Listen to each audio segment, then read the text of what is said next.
Hi, in our video today we are going to talk about soapy and soapless detergents. Now, soapy detergents are definitely mostly bar soaps, the solid form of mostly bar soaps, while soapless detergents are usually mostly in form of powder or liquid. Now, all soaps are made from triglycerides. But before we understand what are triglycerides, we are going to talk about, first of all, what makes the triglycerides. Now, triglycerides are usually made of fatty acids, like the one that you are seeing here. A fatty acid is basically a carboxylic acid, but with a very long chain of carbon atoms. Now, as you can see, these are 17 carbons and 35 hydrogens plus this carbon here. No, so this chain is consisting of 18 carbon atoms. And as you can see, this is now the carboxyl group, which is a characteristic for all carboxylic or alkanoic acids.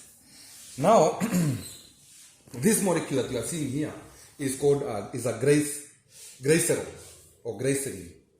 It is a propan 1,2,3 triol.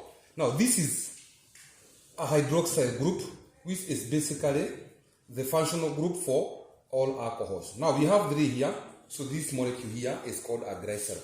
Now the most important thing for this one is that all triglycerides have got this backbone here from glycerol in their molecule. So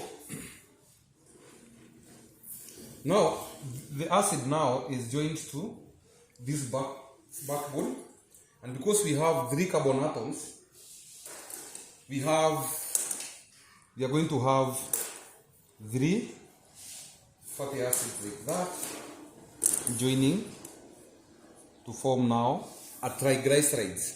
Now this is a triglyceride, which is basically oil. Now this is oil here, and this is what is represented by this formula here.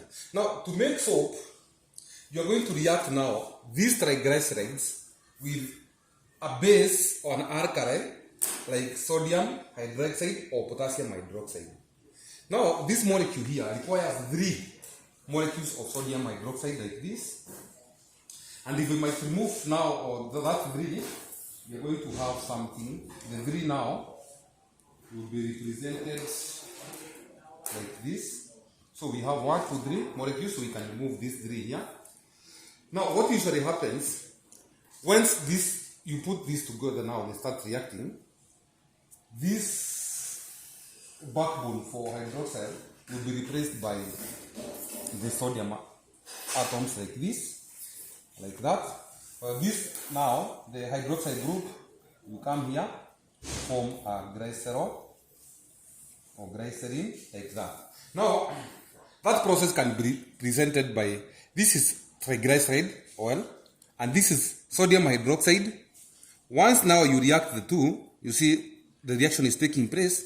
What is formed here is soap. Now, this represents soap. This molecule here, these are 3 molecules of soap. So if you can put that one aside, and also we put all these other 3 molecules of soap aside like this. Now, this is 1 molecule of soap, like that.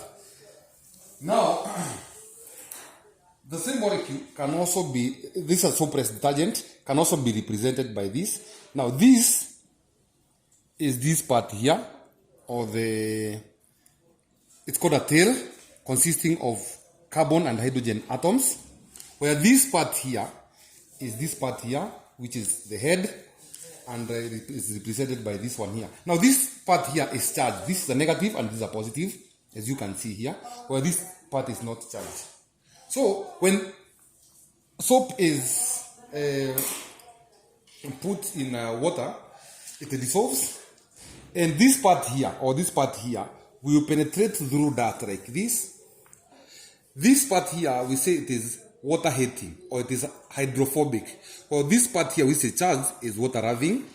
Remember, water is also charged. It has got positive and negative charges. So when this part sticks to that, the head now will be attracted to the water molecules, so that now the dirt is pulled out, which is washed away with water. Now, for soapless detergent, this carboxyl part here is replaced by a sulfate like this. So now this is a soapless detergent.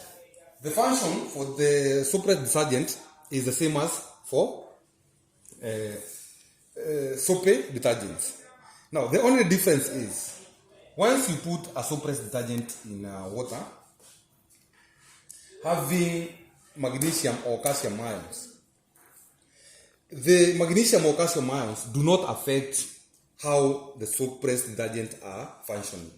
But now if you have a soapy detergent like this, the magnesium ions replaces the sodium ion like that. Remember, magnesium have got a valence of 2 to form this compound here, which now this compound here is called scum. Now as you can see, we have, this is hard water having magnesium or calcium ions. So this is called scum. No foam is formed. Well, this is soft water, and you see we have foam forming, and the soap now is working. The soap detergent is working very well.